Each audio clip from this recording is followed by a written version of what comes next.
Okay, this is your Latin adapter.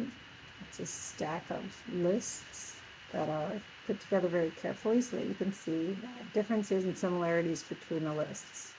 It's also stacked in a nice way with the definitions of each row.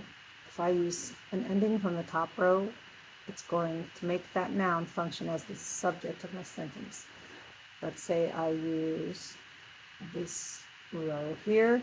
It's going to make my noun tell me about how something was done in my sentence. How is this man filled?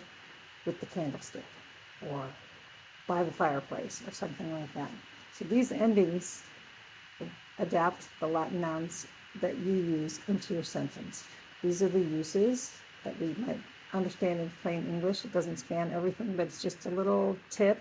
And then down here you get the technical names of those uses. So as you can see, there's at least 5 singular endings, 5 plural endings for every noun. And your job as the student is to find out which style of noun you have, how these rows look as you go down.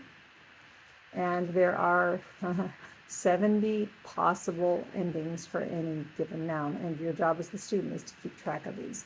So you might get a typical, you might get a bunch of drills like this, and it would say your job is to find the genitive plural of all of these nouns. You're going to have to know which stick to use, and then you're going to have to know which rung to use. Like you want a genitive plural, so it's going to have this urum or arum, or it might have just or it might have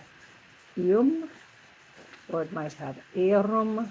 And so your job is to find out the use that you want, and then you check out the level, and then you have to know what kind of noun you have so that you can choose the right stick.